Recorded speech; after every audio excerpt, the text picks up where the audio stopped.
Ngayon naman, dadako po tayo sa kanilang burial ground. Burial ground po ng mga Aita dito po sa Escalante. Mula po dito sa kanilang fishing ground, papunta sa hunting ground.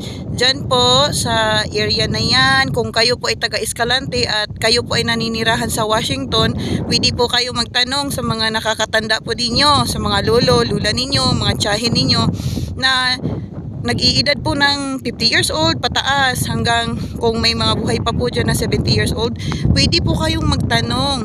Ayan, pag nandito po kayo sa Washington, ang tinatawag po nating series dyan, ayan, sa area na yan, yan po yung mga libingan po ng mga unang tao. May mga buto po yan na nahuhukay noon pa.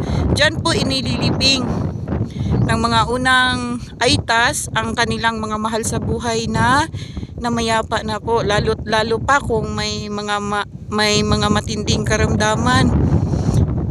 Diyan po nila inilalagay sa sacred na pulo daw po yan. Bawal daw po yung lapitan noon ng unang panahon. Ayan, dyan po. Dyan sa area na yan, sa malapit po sa Pangahuyan. Uno.